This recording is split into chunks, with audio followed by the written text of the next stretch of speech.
सद्बुद्धि, सन्मार्ग और कार्य का संकल्प देना, अडिग रहे विश्वास तुम पर, ऐसा अंतः कर देना। मेरे हृदय में आने में तुम्हें कोई संकोच न हो। हे गुरुदेव, मुझे नज़रों से दूर कभी न होने देना। हे गुरुदेव, मुझे नज़रों से दूर कभी न होने देना। नमस्कार, गायत्री चिंतन धारा के इस नए एपिसोड में आपका स्वागत है। मित्रों, आप देख रहे हैं, सुन रहे हैं प्रोग्राम इस युग के देवासुर संग्राम का प्रारंभ और अंत। ये एक सीरीज़ है और उसका ये तीसरा भाग आप सुन रहे हैं। हम इसमें बात कर रहे हैं देवासुर संग्राम और युग परिवर्तन एक ही सिक्के के दो पहलू हैं। वैसे तो दोनों में कोई भेद नहीं है। युग परिवर्तन का काल एक कालखंड है, एक निश्चित समय है जिसका निर्धारण पूर्णतः वैज्ञानिक आधार पर होता है। कैसे निर्धारण होता है? यह हमारे अंतरिक्ष और आकाश गंगा के ग्रहों की स्थिति और उससे उत्पन्न विभिन्न प्रभाव के समय को दर्शाता है। युग परिवर्तन काल दरअसल हमारे सौरमंडल यानी एक हमारा सूरज है जिसको हम रोज़ देखते हैं, और उसके आसपास जो तारे हैं, ग्रह हैं, ये मिला के एक सौरमंडल कहलाता है ना। तो हमारे सौरमंडल का सूर्य भी एक आकाशगंगा का हिस्सा है, एक बहुत बड़े यूनियन का, एक बड़े संगठन का हिस्सा है जिसको हम आकाशगंगा कहते हैं। उसमें भी एक महासूर्य है नहीं। तो जैसे पृथ्वी अपनी धुरी पर घूमती है, सूर्य का चक्कर लगाती है, ऐसे सूर्य भी अपनी धुरी पर घूम के उस महासूर्य का चक्कर लगाता है। तो महासूर्य का चक्कर लगाता है तो पूरी की पूरी आकाशगंगा उसके साथ घूमती है ना, है नहीं। तो आकाशगंगा के एक अन्य सूर्य की परिक्रमा हमारा सूर्य कर रहा है, अपने पूरे सौरमंडल को साथ लेकर कर रहा है।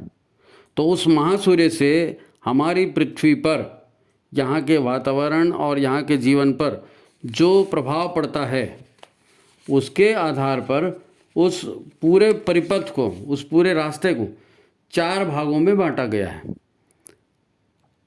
जितने नज़दीक और दूरी के आधार पर, क्योंकि नज़दीक है ज़्यादा प्रभाव पड़ेगा, दूर है कम प्रभाव पड़ेगा, है नहीं। तो 4 भागों में उसको बांटा गया है, जो धरती पर 4 तरह के अलग अलग प्रभाव उत्पन्न करता है। इन्हीं 4 कालों को सतयुग, त्रेता युग, द्वापर युग और कलयुग कहते हैं। चारों युगों में अलग अलग तरह का प्रभाव देखने में आता है ना। ये महासूर्य से दूरी के ऊपर ये निर्भर है। तो इन परिवर्तनों का मुख्य आधार पृथ्वी और उसके जीवन पर उस महासूर्य की पड़ने वाली ऊर्जा के 4 तरह के प्रभावों के कारण ये परिवर्तन होते हैं। अब हम जानते हैं कि सूर्य ही प्राण का स्रोत है, और महासूर्य तो और भी प्रभावी है, जो अपने प्रभाव से प्रत्येक सौरमंडल को प्राण ऊर्जा देता है। हमारे जैसे सौरमंडल, ऐसे कई सौरमंडल उसके चारों ओर घूम रहे हैं, तो उन सबको प्राण वहीं से आता है, महासूर्य से, है नहीं। तो हमारे सूर्य से कई गुना ज़्यादा वो प्रभावी है। तो इसके प्रभाव में धरती के पेड़ पौधे, पशु पक्षी, अन्य प्राणियों सहित मनुष्य के ऊपर भी इसका प्रभाव पड़ता है। मनुष्य का, प्राणियों का आकार, प्रकार, चिंतन, प्रकृति सब उससे प्रभावित हो जाती है, बदल जाती है। तो ये हो गया युग परिवर्तन, काल का परिवर्तन, समय का, है नहीं। अब इसके प्रभाव से हमारे धरती पर प्राणों का जो संतुलन क्रमशः बदलता है। प्राणों का संतुलन बदलता है मतलब महासूर्य के जितने नज़दीक होंगे उतनी प्राण का प्रभाव ज़्यादा होगा ना जी, जितने दूर होंगे कम होगा। तो उस हिसाब से परिवर्तन होता है। तो उसके प्रभाव में सकारात्मक और नकारात्मक भाव जो भी हमारे आपके अंदर में होते हैं, सकारात्मक और नकारात्मक भाव, उनका स्तर भी कम या ज़्यादा होता है। प्राण तो ऊर्जा है नहीं, प्राण ऊर्जा है। यदि मनुष्य में नकारात्मक प्रवृत्तियाँ ज़्यादा हैं तो प्राण मिलने से वो बढ़ जाएंगी, है नहीं। यानी दुख, मुसीबतें, है ना, विनाश ज़्यादा होगा।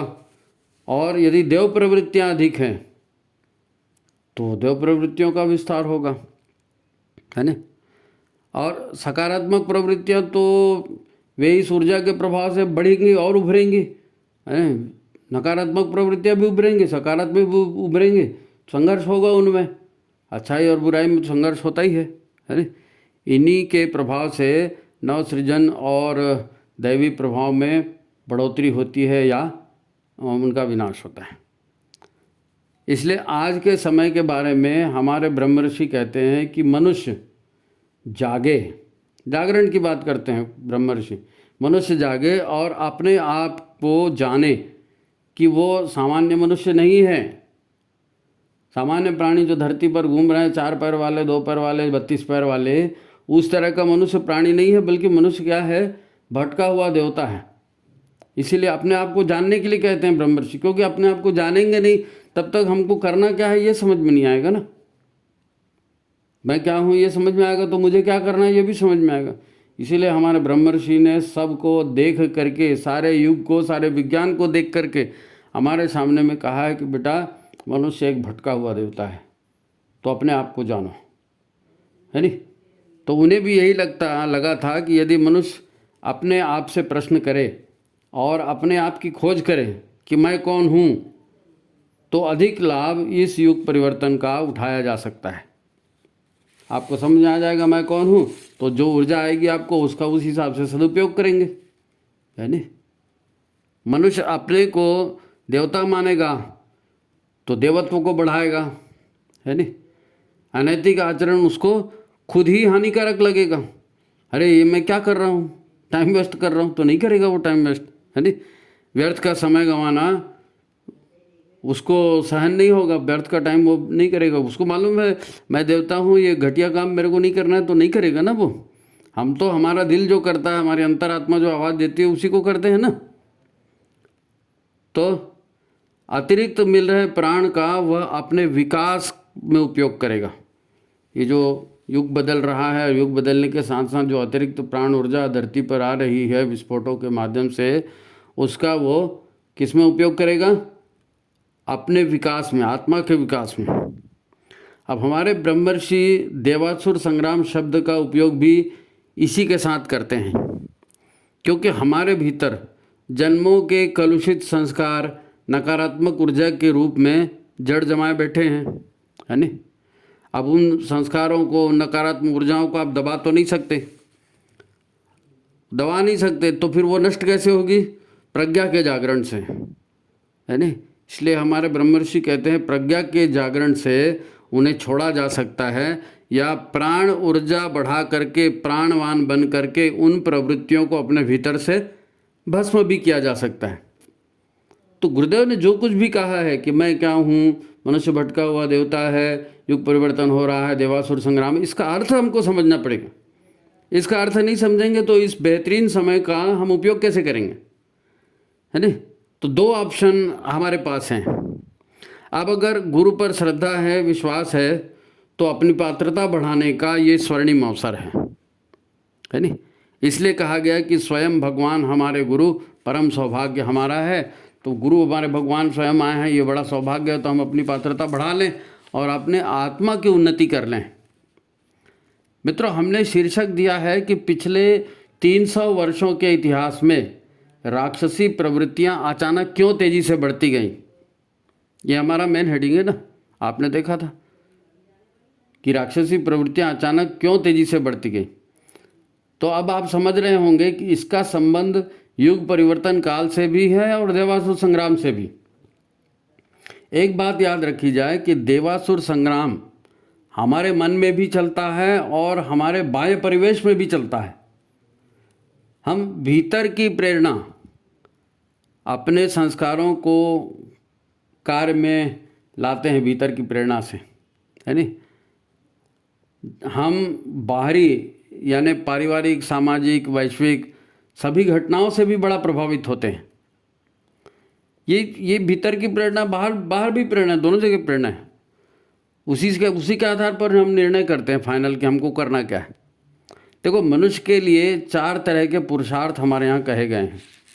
हम अपनी ज़िंदगी को, अपना समय को, अपने साधनों को कैसे लगाएं, इसका जो हमारे ब्रह्मर्षि वर्णन करते हैं उसमें हमको क्या समझ में आता है। यज्ञ में अपन कहते हैं ना 4 तरह के पुरुषार्थ, धर्म, अर्थ, काम, मोक्ष, है ना। तो इनमें भी पहले 3 यानी धर्म को पहचानना और उसके अनुकूल आचरण करना, ये मानवता या आध्यात्मिकता दोनों के लिए ज़रूरी है। आप सुख से जीना चाहते हैं, आप आध्यात्मिक उन्नति चाहते हैं, दोनों में से कोई भी काम हो तो धर्म के आधार पर जीवन तो आपको जीना ही पड़ेगा, ये जरूरी है। परंतु शेष दोनों यानी अर्थोपार्जन और कामनाओं की पूर्ति, अर्थोपार्जन पैसा कमाना, कामनाओं की पूर्ति, जो भी आपकी इच्छा कामनाएं हैं उनको पूरा करने के लिए प्रयास करना, तो इसका क्या तरीका अपनाया जाता है, ये हमारे जीवन में सबसे महत्वपूर्ण है कि हम पैसे किस ढंग से कमाते हैं और कामनाओं की पूर्ति हम कैसे करते हैं। राक्षसी ढंग से करते हैं कि देवताओं के ढंग से करते हैं, है ना। ये सब बड़ी महत्वपूर्ण बात है। बाकी मोक्ष जो चौथा पुरुषार्थ है, वो तो इन तीनों पुरुषार्थों को प्रामाणिक ढंग से अगर कर लिया जाए तभी संभव होता है। अगर आप पहले के 3 स्टेप पर सही ढंग से नहीं जा रहे हैं तो मोक्ष मिलने का सवाल ही नहीं पैदा होता। पहले 3 सही होंगे तभी अब चौथे की बात होगी। अब इन पिछले 300 वर्षों में जिन विकृत तरीकों के प्रयोगों का तेजी से प्रचार प्रसार, है ना, यानी अर्थ और काम के लिए देश दुनिया में हुआ है, उसको जानना जरूरी है। जाहिर है ये जो भी हुआ है वो धर्मानुकूल तो नहीं रहा है, पर हमारा लक्ष्य अपने आप को देखना है। हम अपने आप को देखें, हमसे क्या गलतियां हो रही हैं, हमारे गुरु का निर्देश हमारे लिए इस विषय में क्या है। वैसे महाकाल भी हमारे भाव जगत को हम बदल रहे हैं, महाकाल स्वयं कोशिश कर रहे हैं, ऐसा घटनाक्रम बाह्य जगत में हो रहा है। बाहर की परिस्थितियाँ, सामाजिक परिस्थितियाँ, राष्ट्रीय परिस्थितियाँ, इसको इस ढंग से बदला जा रहा है कि हमारे भाव पवित्र हो जाएं, है ना। हमारे भाव पवित्र होने के लिए लगातार कुछ न कुछ हो रहा है ना। अभी कुछ दिन पहले आपने देखा होगा, ये इसी जनवरी में ही 22 जनवरी को, है ना, पिछले कुछ महीने से देखो एक गैर फिल्मी गीत लोगों को भाव विभोर कर रहा है, उनके भाव में अचानक परिवर्तन ला रहा है। करोड़ों लोग जब अयोध्या में रामलला की मूर्ति की प्राण प्रतिष्ठा हो रही थी उसको देख रहे थे और देखते देखते लगातार आंसू बहा रहे थे। अब किसी से पूछो कि आंसू क्यों आ रहे थे, है नहीं। परिवर्तन आपने भी देखा होगा। 22 जनवरी के आसपास हर ओर भगवे झंडे लगे थे, हर ओर जय श्री राम हो रहा था, है ना, सब छुट्टियां कर दी गई थी, हर तरफ लोग भंडारे मना रहे थे, लोगों को पकड़ पकड़ के प्रसाद बांट रहे थे, है नहीं। सांस्कृतिक रूप से दबे कुचले लोग हों, दुखी लोग जो सबका भला चाहते हैं, उनमें इस घटना से प्रचंड शक्ति और आशा का संचार हुआ, तो भारत में ही नहीं पूरे विश्व में, है ना। और लोग क्या कह रहे थे, राम तो आए, अब कृष्ण भी आएंगे, अब शिव भी आएंगे, है ना। उनका ये प्रचंड विश्वास बोल रहा है, भीतर से बोल रहा है, भीतर के देवत्व के संस्कार बोल रहे हैं। हर झुग्गी, हर महल में लोगों में ऐसे भाव देखे होंगे आपने। आप अनुभव करें उस स्थिति को कि भगवान किस प्रकार से लोगों के भाव जगत का परिष्कार कर रहे हैं। ये भाव जगत के परिष्कार का कार्यक्रम था, आपने कुछ नहीं किया, आपने तो टीवी में देखा, है ना। आप अनुभव करें आपको उस समय कैसे लग रहा था जब आपने वो गीत सुना होगा, मेरी चौखट पे चल के आज चारों धाम आए हैं, है ना, बजाओ ढोल स्वागत में मेरे घर राम आए हैं। कथा शबरी की जैसे जुड़ गई मेरी कहानी से, कथा शबरी की जैसे जुड़ गई मेरी कहानी से, न रोको आज चरणों को धो लेने दो आँखों के पानी से। बहुत खुश हैं मेरे आंसू प्रभु के काम आए हैं, बजाओ ढोल स्वागत में मेरे घर राम आए हैं। मित्रों, एक रिकॉर्ड बन गया, पता नहीं किसी ने उसको पंजीकृत किया है नहीं किया। जब ये प्राण प्रतिष्ठा हो रही थी, सारे दुनिया में उसको लाइव देखा जा रहा था, तो जितने लोग रोए थे इतने लोगों की अगर काउंटिंग की जाए तो एक साथ कभी इतने लोग नहीं रोए होंगे दुनिया में। अरे मित्रों, युग परिवर्तन जैसी दुर्लभ घटना तभी सफल होती है जब छोटे छोटे भावनाशील लोगों को किसी पवित्र दैवी शक्ति का आशीर्वाद प्राप्त होता है या किसी दैवी शक्ति का, दैवी आत्मा का साथ मिलता है, तब ऐसे परिवर्तन होते हैं, है ना। ऐसा साथ आज मिल रहा है और लोग भी इसको अनुभव कर रहे हैं। इसीलिए एक के बाद एक असंभव से लगने वाले परिवर्तनों की पूरी श्रृंखला इस धरती पर चल रही है। केवल हमारे समाज में या भारत में नहीं, पूरी धरती पर चल रही है। अब नज़रें खोल करके दुनिया भर को देखोगे तो पता चलेगा भाई, रोज़ घर से ऑफिस, ऑफिस से घर, बाजार, और फिर वही मारपीट, वही इडली डोसा खाना, वही मोमोज और तुम्हारा चाउमीन खाना, ऐसी करते रहोगे तो समाचार लोगे तो समाचार पता चलेगा ना दुनिया में क्या हो रहा है। बड़े तेज़ी से परिवर्तन हो रहे हैं दुनिया में, लोग इसको अनुभव भी कर रहे हैं, करने वाले हैं, लेकिन इनकी संख्या कम है। 15-20% लोग हैं जो अनुभव कर रहे हैं, बाकी तो अपने ढर्रे पे जो जी रहे हैं वही जी रहे हैं, है ना।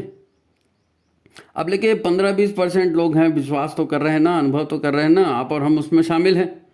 तो पूर्ण विश्वास से, प्रसन्नता और स्वप्रेरणा से इस दिशा में लोग, ऐसे लोग काम करते दिख रहे हैं, और इसीलिए वो सब दृश्य सामने आ रहे हैं, और सफलता से खुश भी बहुत हैं। अब संक्षेप में हमने जान लिया कि ये युग परिवर्तन क्या है, देवासुर संग्राम कैसे होगा, है नहीं। अब इसे दूसरे ढंग से देखते हैं कि ये अब 15-20% लोग जागे तो इतने में तो दुनिया बदल नहीं जाएगी ना। ये दुनिया को बदलने वाली जो लोग हैं उनकी संख्या बढ़ानी पड़ेगी, है नहीं। अब उनकी संख्या कैसे बढ़ेगी? लोगों को समझाना, उनकी प्रचलित जीवन शैली या ढर्रे से उनकी दिशाधारा को बदलना, ये बड़ा कठिन काम है। तो सारी जद्दोजहद इस लोक जागरण के लिए ही है। जो 10-15% लोग लगे हैं जागरण में, इसकी संख्या 25, 30 और 40% हो गई तो फिर बाकी परिवर्तन जो है दुनिया में देखते देखते ऑटोमेटिक हो जाएंगे। बाकी परिवर्तन देखते देखते ऑटोमेटिक हो जाएंगे।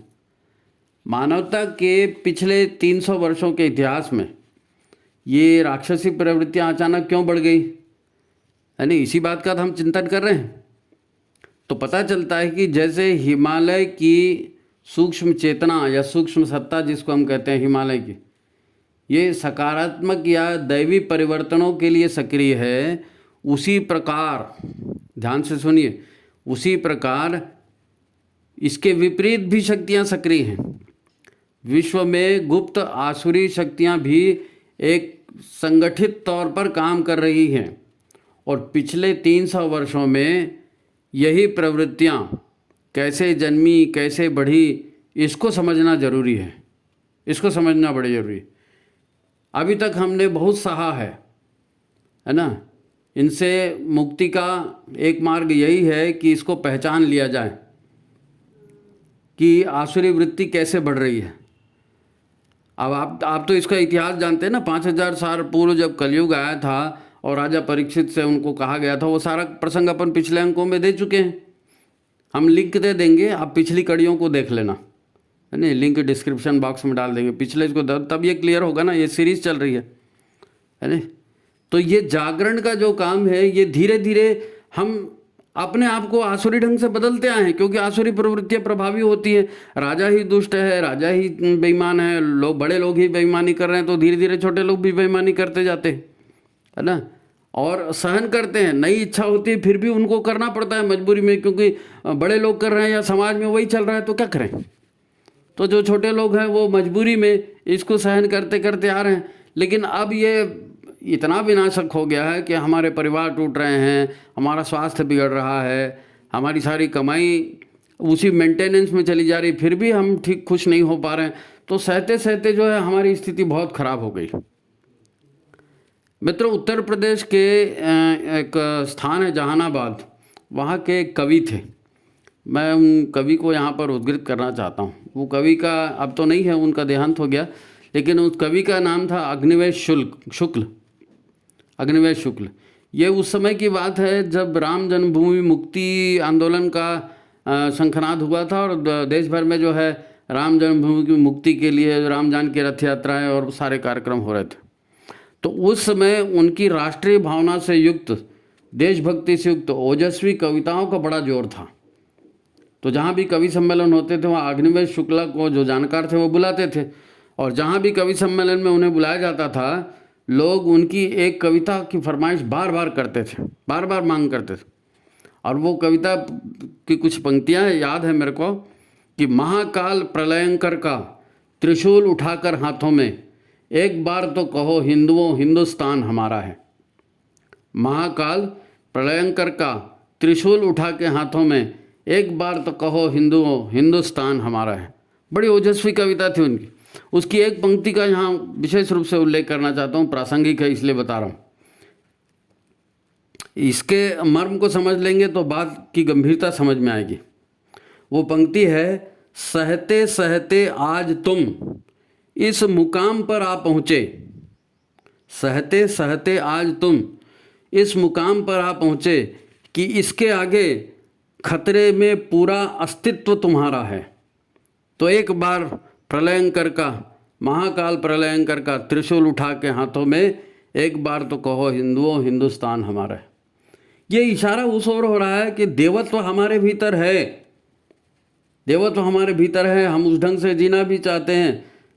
लेकिन ये जो बाह्य परिवेश है, बाहरी चाल चलन है, ये जो शिक्षा है, ये जो संस्कार हैं, ये विपरीत तरह के रहे ना कई वर्षों में, तो हम आत्मा के विरुद्ध जाकर भी चुपचाप सहन करते, उसको काम कर रहे। लेकिन सहते सहते अब इतना मुसीबत का समय आ गया कि यदि हमने अभी भी इसके विद्रोह नहीं किया तो ना हम बचेंगे, ना हमारा परिवार, ना हमारी संस्कृति। तो उसको बचाने के लिए, इसलिए कवि कहता है, सहते सहते आज तुम इस मुकाम पर आ पहुँचे कि इसके आगे खतरे में पूरा अस्तित्व तुम्हारा है। इस बात को अनैतिकता या विनाश की विभीषिका से जोड़कर देखो, कितनी गहरी बात है, बहुत गहरी बात। थोड़ा सा चलेगा, इतना तो सब करते हैं, आजकल ये तो करना ही पड़ता है। करते करते हमारे दैनिक पारिवारिक सामाजिक जीवन में हमने कितनी सारी विषैली बातों को स्वयं ओढ़ लिया भाई, स्वयं ओढ़ लिया। अब जीवन का सारा सुख चैन ही हमसे छिन गया। अब किसको दोष दें? अब नहीं किया ये सब, दूसरे को तो दोष दे नहीं सकते। आप यही बोल सकते हो ज़्यादा परिस्थितियाँ ऐसी थी, लेकिन किया तो हमने ही ना। दूसरा तो कोई इसे सुधार भी नहीं सकेगा, सुधारना भी हमको ही पड़ेगा। अच्छा, हम स्वतः सुधारते, पर हमें तो अपनी गलती ही समझ में नहीं आ रही है ना। आदत हो गई हमको उल्टे सीधे काम करने की, तो हमको खुद की गलती ही समझ में नहीं आती। अब भोगों के नशे में बोलो या माया के नशे में बोलो या काल के प्रभाव में बोलो, सही बात को हम बिना समझे सिरे से ही नकार देते हैं। ऐसा तो कोई थोड़ी करता है जी, ऐसा थोड़ी करते हैं जी, लोग तो ऐसा नहीं करते, अच्छा तो करना ही पड़ता है। ये मुसीबत है सबसे बड़ी बात। बात समझ में आ जाए तो अपना और परिवार का भला करने में किसी को क्या दिक्कत थी, लेकिन हमारा मन उसको स्वीकार नहीं कर रहा ना। उस तरह के संस्कार हो गए, सहते सहते हम लोग अपने आप को दुष्टता के दायरे में लेकर के आ गए हैं। हमको लगता है हम अच्छे हैं, लेकिन हमारा व्यवहार अच्छा नहीं ना।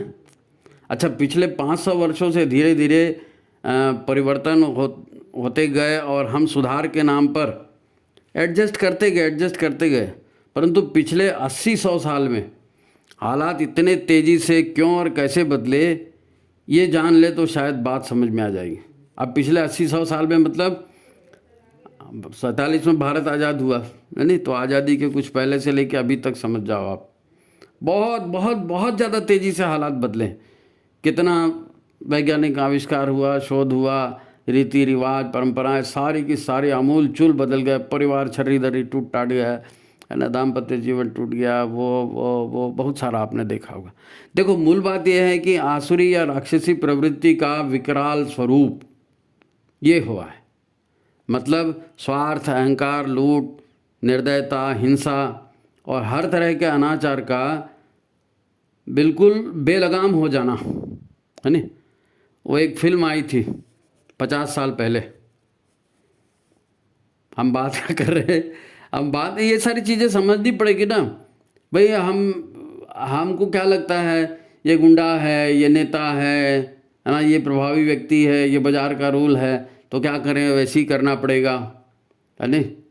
अब क्या करें, ऐसा ही करना पड़ेगा। ये गुंडा आया है चंदा मांगने तो उसको देना पड़ेगा, गुंडा आया है वोट मांगने तो उसको देना पड़ेगा। क्यों? अरे मोहल्ले में रहना है भाई। तो हम बचने के लिए दुष्ट का भी साथ देते हैं, है ना। उसी की बात है कि 50 साल पहले एक फिल्म आई थी शोले, नाम सुना होगा आपने। तो शोले में गब्बर सिंह नाम का एक डाकू रहता है। उसका डायलॉग जो है वो आज भी प्रासंगिक है, मैं यहाँ पर उसको कोट करना चाहता हूँ। वो डाकू गब्बर सिंह गांव में आकर के बंदूक लहरा के गांव वालों को धमकाता है और कहता है कि इतना याद रखो, गब्बर सिंह के आतंक से तुमको कोई नहीं बचा सकता।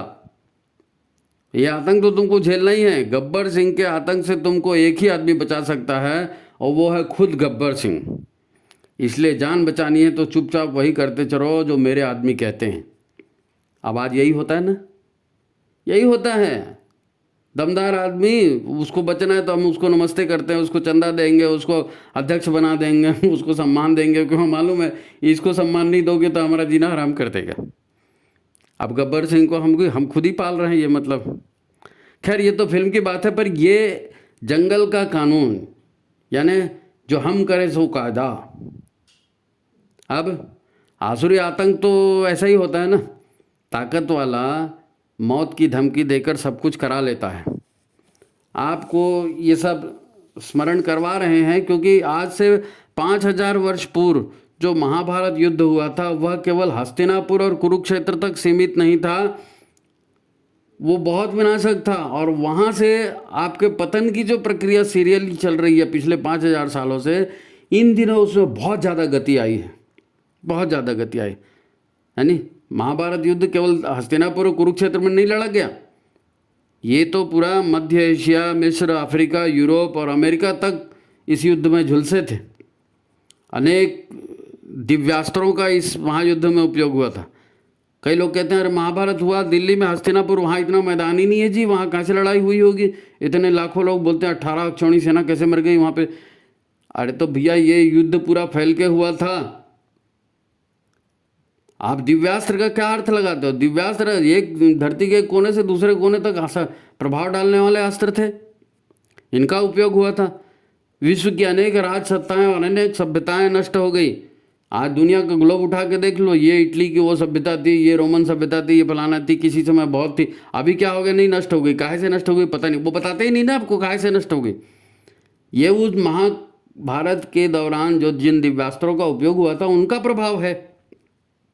और उस समय इतनी ग्लोबल वार्मिंग हुई थी कि विश्व के अनेक बंदरगाह और समुद्र के किनारे बसे बड़े बड़े नगर समुद्र में डूब गए। और उसमें भगवान कृष्ण की द्वारका भी डूबी थी, और कृष्ण को मालूम था द्वारका डूबने वाली है, उन्होंने खाली करा दिया था, क्योंकि जो दिव्यास्त्र छोड़े गए थे उसका प्रभाव बहुत भयंकर युद्ध था। आपको याद इसलिए दिला रहे हैं कि वहाँ से पतन की एक प्रक्रिया शुरू हुई है, पतन की एक प्रक्रिया वहाँ से शुरू हुई है नहीं। अब ये युद्ध क्यों हुआ और कैसे हुआ, ये जो ग्रह नक्षत्रों की परिस्थितियाँ उसके आधार पर इसका काल और गणना का समय निकाल लेते हैं। लेकिन हम सामाजिक भावनात्मक जो परिवर्तन हुआ उसकी बात कर रहे हैं। ज्ञान कैसे टूट गया है ना, संस्कार कैसे विनष्ट हो गए, परिस्थितियाँ कैसे बदल गई, तो ये वो महाभारत युद्ध के महाविनाश के परिणाम हैं।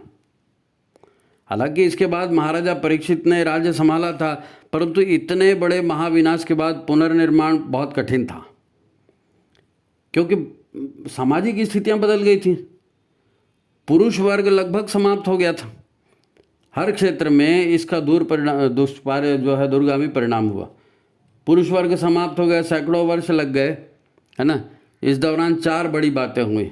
एक तो राजसत्ता नष्ट हो गई, और राजसत्ता नष्ट होने से भारी संख्या में पुरुषों के मारे जाने से अनाचार बढ़ गया। महिलाएं जिंदी थी, पुरुष मर गए, तो फर्क तो पड़ेगा ना। वर्ण संकर संतानें पैदा होते गई। कृष्ण ने कहा भी था महाभारत में कि ऐसा होता है ना। चोर लुटेरे बेलगाम हो गए, राजा जो है राज्य विहीन होने से सारे संसार में अब गुंडे लपाटे ऐसी पैदा हो गए है ना। अपने अपने गली मोहल्ले के दादा और अपने अपने गली मोहल्ले में राज करने लगे। कबीलाई संस्कृति कह सकते हैं, कबीलाई संस्कृति का विस्तार हुआ महाभारत के बाद। महाराजा परीक्षित ने भारत को संभालने की कोशिश की, लेकिन दुनिया भर तो नहीं संभाल पाए ना। तो बड़े पैमाने पर विश्व भर में शिक्षा व्यवस्था बर्बाद हुई है ना। राजकीय अनुदान बंद हो गए तो गुरुकुल बर्बाद हो गए, फिर सुरक्षा नहीं थी, फिर गुरुकुल, सामाजिक परिस्थितियां बदल गई तो छात्र भी कम हो गए। अब शिक्षा व्यवस्था ठप तो सारे संस्कार सब कुछ गड़बड़ हो गया ना। ये परिवर्तन का काल है, इसको आपको कोई बताएगा नहीं। आप कल्पना करिए कि 5000 साल पहले भी विनाश तो वहाँ से चालू हुआ ना। वर्तमान भारत भूमि ने तो जैसे तैसे अपने आप को संभाला, धीरे धीरे शिक्षा व्यवस्था, व्यापार, कला आदि का फिर से विकास हुआ, परंतु यह विकास विश्व के अन्य देशों तक नहीं पहुंचा, और वहाँ धीरे धीरे आदि मानव की तरह हालात होते गए। इधर कलयुग का प्रभाव तो बढ़ते ही जा रहा था। भारत में भी वाम मार्गी साधनाएं, है न, वही मारण सम्मोहन उच्चाटन जो बोलते नहीं, वाम मार्गी साधनाएं, तंत्र मंत्र, भारत में ये सब बढ़ते गया। आध्यात्मिक साधनाओं की जगह कर्मकांडों का बोलबाला होता गया, क्योंकि मूल भावना मर गई, मूल भावना मर गई। संस्कार बचे रहे, कर्मकांड बचे रहे और आत्मविकास की मूल भावना मर गई। तो तंत्र मंत्र पर विश्वास होते रहा, लोग वही करने लगे, मारण सम्मोहन उच्चाटन, और समाज के हालात बहुत खराब हो गए। हालातों पर एक तो द्वापर युग वैसे ही बेकार था ना, उसी को बदलने के लिए तो कृष्ण भगवान आए थे, तो दुष्टों का विनाश हो गया। लेकिन सृजन वाले काम जो था वो थोड़ा बहुत भारत में हुआ, पूरी दुनिया में तो हो नहीं पाया। प्रभाव था कि उस द्वापर युग के और ये बाकी दुष्प्रभावों को सुधारा गया होता, पर हुआ ठीक उल्टा। 2500 साल तक वो व्यवस्था जो है बिगड़ते गई, बिगड़ते गई, बिगड़ते गई, है नहीं। बाद में फिर भगवान बुद्ध और महावीर का अवतार हुआ 2500 साल पहले, तो धर्म की शिक्षा फिर से फैली, फिर से धर्म का विस्तार हुआ। धर्म की दीक्षा राजाओं को दी जाने लगी। अब राजा बुद्ध से, महावीर से प्रभावित होने लगे, तो अहिंसा, तप, करुणा, इस पर प्रवचन होने लगे, तो राजा भी राजकाज छोड़ करके और साधु बन गए। अब बुद्ध के अनुयायी तो कई देशों में गए, है नहीं, लेकिन वर्ण व्यवस्था ठप हो जाने से और राजाओं ने शस्त्र त्याग दिया, तो उससे भारत में ही नहीं सारे संसार में सामाजिक संतुलन बिगड़ता गया। विदेशी लुटेरे भारत पर आक्रमण करने लगे, क्योंकि पहले राजा प्रतापी थे तो उनको रोक देते थे, अब राजा ही सन्यासी हो गया, अब कौन रोकेगा उनको। तो उसके ऊपर भी दया करुणा करोगे दुश्मन के ऊपर तो क्या होगा। तो ये हो सब होता रहा। ये आपको इतिहास बता रहे हैं कि पतन कैसे हुआ, है ना। फिर उसके बाद शंकराचार्य जी का अवतार हुआ। शंकराचार्य जी का अवतरण होने के बाद फिर से वैदिक धर्म की जो है प्रतिष्ठापना हुई, वैदिक धर्म के प्रति रुझान फिर से बढ़ा, और फिर समाज में शिक्षा और संस्कार और उसकी पुरानी व्यवस्था, वैदिक व्यवस्था जो है फिर लागू होने लगी। आपने सुना होगा समुद्रगुप्त हुए, चंद्रगुप्त हुए, राजा सुहेलदेव हुए, दक्षिण में चोल वंश आदि बड़े बड़े प्रतापी राजा हुए, और दुनिया भर में फिर व्यापार फैला और भारतीय धर्म का दुनिया भर में फिर विस्तार हुआ। वो बहुत बड़ा मुद्दा है, उसकी चर्चा फिर कभी करेंगे। लेकिन ये कालखंड को समझ लीजिए कि पिछले 5000 साल से महाभारत के बाद अभी तक दुनिया की और भारत की स्थिति किस प्रकार बदली है। जब हम युग परिवर्तन की बात करते हैं तो इन सारे परिवर्तनों को हमको समझना है, क्योंकि हम इस परिवर्तन का हिस्सा हैं और हमको आज उन परिवर्तनों को स्वयं करना है। तो पहले क्या स्थिति, उससे सबक तो सीखोगे ना जी, है नहीं। तो फिर से भारत में उद्योग व्यापार हो सका इनके बाद, लेकिन भारत के चरित्र में कलयुगी प्रभाव तो फिर भी बढ़ ही रहा था, कलयुगी प्रभाव फिर भी बढ़ रहा था, है नहीं। कूटनीति में अधर्म का बढ़ते जाना, कूटनीति में भी अधर्म गया ना, कलयुग का प्रभाव कूटनीति में भी गया। तो सत्ता का मोह बढ़ते गया, है नहीं, और सत्ता के मोह में लोग आत्मघाती निर्णय लेते गए। ये बातें आपसे इसलिए कही जा रही हैं ताकि आज से 600 वर्ष पूर्व दुनिया के क्या हालात थे, धर्म और धर्माचरण की कैसी स्थितियां थी, इसकी कल्पना आप कर लीजिए। 5000 वर्ष पूर्व हुए विश्व युद्ध और उसके बाद की स्थितियों में भारत में तो फिर भी काफ़ी कुछ सुधार हो गया, परंतु मध्य एशिया और पश्चिम एशिया में ये सब नहीं हो सका। मध्य एशिया मतलब ये अरब, और पश्चिम एशिया माने यूरोप वगैरह जो हम कहते हैं, तो वहाँ ये सब नहीं हो सका। लेकिन फिर भी कुछ संस्कार वहाँ थे, तो यहूदी धर्म उभरा, फिर तथाकथित ईसाई और इस्लामिक सुधारवाद वहाँ के समाज में फैला। अच्छे लोग तो हर जगह होते हैं ना, तो वहाँ पर भी उन्होंने कोशिश की, उस तरह से वो प्रभावी नहीं हो पाई, क्योंकि शिक्षा और संस्कार की वो व्यवस्था वो लोग नहीं बना सके। लेकिन कोशिश उन्होंने उस समय की थी, आंदोलन उन्होंने उपजाए थे। उनमें मनुष्य के ज्ञानवर्धन और चारित्रिक विकास के धरातल पर प्रगति नहीं होने से लूट तंत्र, हिंसा, जीवन व्यवहार की धुरी बनी रही। लोग कबीलाई संस्कृति में जी रहे थे, लूटपाट करके अपना जीवन चलाते थे। अब वो ईसा मसीह आए या मोहम्मद साहब आए तो उन्होंने उस समय कोई स्थानीय व्यवस्था उनको बना दिया है, भाई रे ऐसा मत करो, ऐसा मत करो, है ना। तो ये एक व्यवस्था उन्होंने बनाई थी, लेकिन वो उतनी सक्सेसफुल नहीं हुई, वो दूसरे ही दिशा में चले गई। भारत, मध्य एशिया और यूरोप में ये सब चलता रहा। भारत में सत्ता के लोभियों ने विदेशी लुटेरों का साथ दिया, है ना, जो इस्लाम के झंडा बरदार बन गए। भाई वो आपको मालूम है पृथ्वीराज चौहान का स्थिति, जयचंद ने जो है मोहम्मद गोरी को साथ दिया ना, क्योंकि उसके लिए तो पृथ्वीराज पसंद नहीं था उसको, तो उन्होंने कहा ठीक है तू नहीं तो मोहम्मद गोरी, तो उन्होंने दूर तक सोचा ही नहीं। और भारत का जितना भी पतन हुआ है वो देश के गद्दारों की वजह से हुआ है, जिन्होंने देश धर्म के महत्व को जाना ही नहीं और दुश्मनों का लुटेरों का साथ देते रहे, है ना। फिर मुगल आए तो फिर कैसे मंदिर टूटे, पुस्तकालय जलाए गए, महिलाओं को भोग का साधन बना दिया गया, शराब, मांसाहार, अय्याशी, जबरन धर्मांतरण ने पूरे भारत की अस्मिता को ही बिल्कुल चुनौती दे डाली, है ना। पूरा पूरा माहौल बदल गया। ये कलयुगी प्रभाव है। कलयुगी प्रभाव कैसे कैसे बढ़ रहा है और विनाशक स्थितियां पिछले 5000 साल में दुनिया भर में, युग परिवर्तन दुनिया भर के लिए ना, तो दुनिया भर में कैसे बदली हैं ये देख रहे हैं हम। अब इसका एक नमूना है जौहर सती प्रथा, है नी। जौहर सती प्रथा मुगल काल में चालू हुई ना, ये एक उदाहरण पर्याप्त है, आप समझ जाइए, इशारा कर रहा हूँ। भारत में महिलाओं को माता और बहन का दर्जा ही दिया जाता था। युद्ध में और युद्ध जीत लेने के बाद भी महिलाओं के मान की रक्षा होती थी, लेकिन धर्म के नाम पर हुए इन यवन और मुगलों के आक्रमण ने एक अलग ही नमूना पेश किया, जो हमारे संस्कारों के बिल्कुल विपरीत था।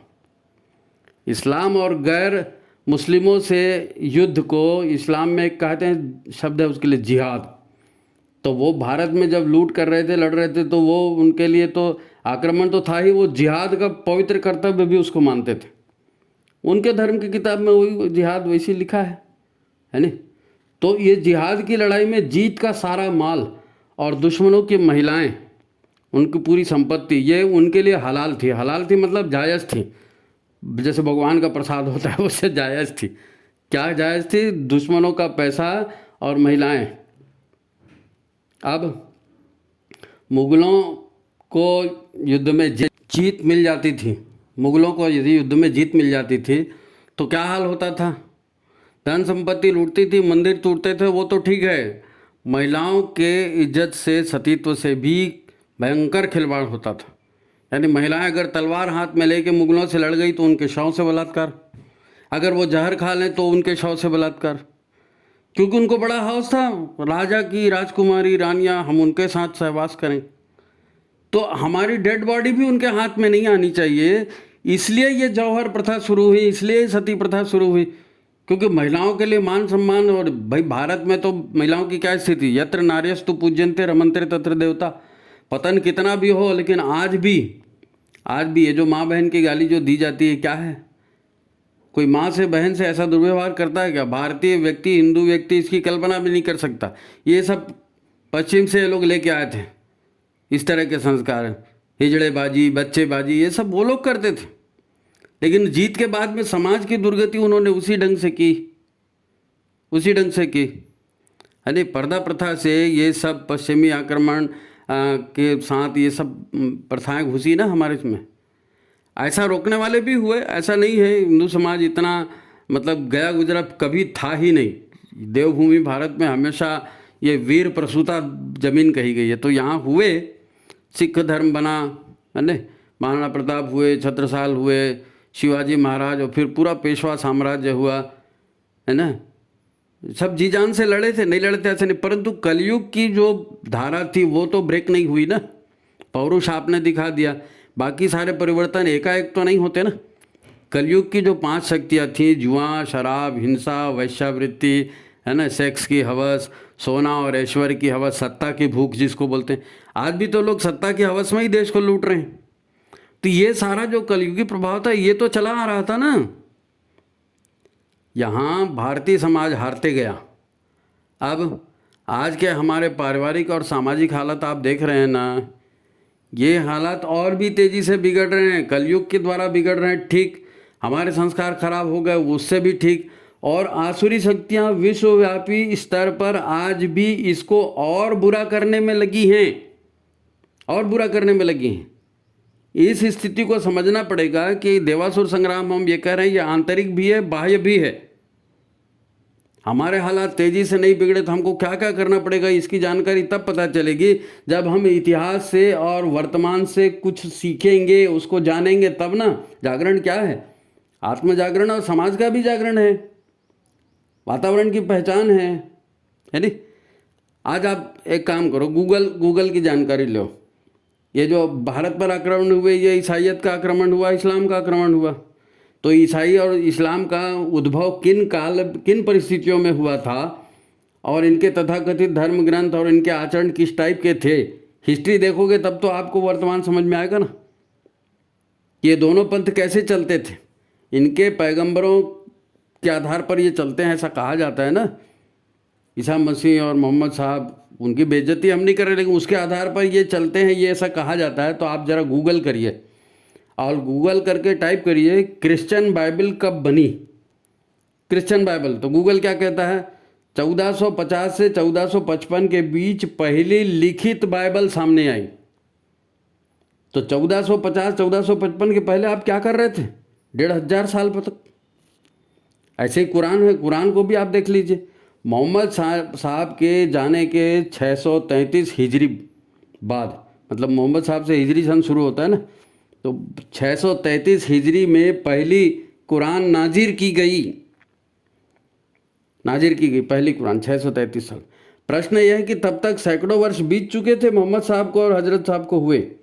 तो इन वर्षों में पश्चिमी जगत में क्या चलता था, कैसे वो जीते थे, कैसे उनके संस्कार थे। तो उन्होंने जब भारत को जीता, भारत को आक्रमण किया, तो कैसे भूखे शेर की तरह टूट पड़े, कैसे आसुरी प्रवाह उन्होंने अपने ऊपर छोड़ा।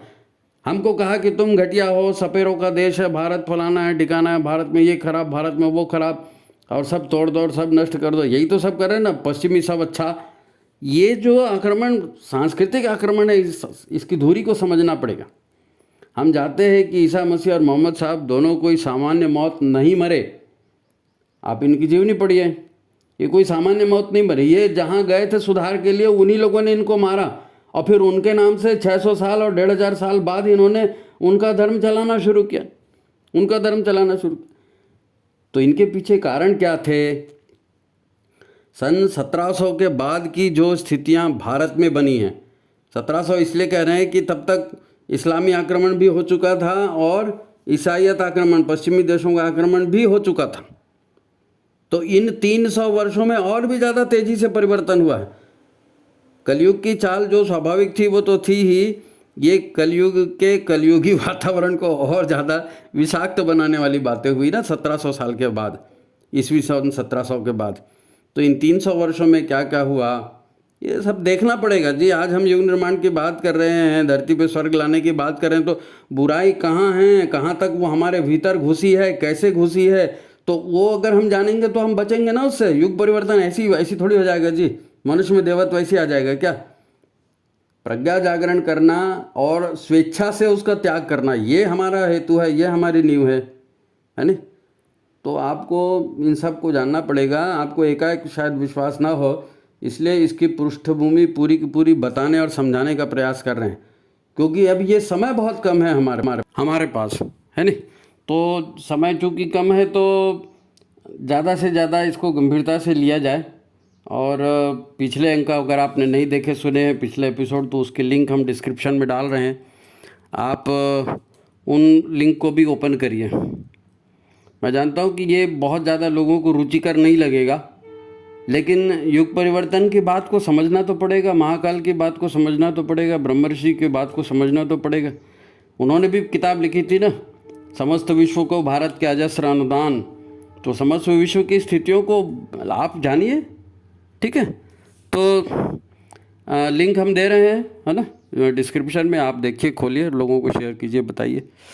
तो लंबा हो गया है ना, इसको यहीं समाप्त करते हैं। अगले अंक में अगली बात। सभी को प्रणाम, नमस्कार।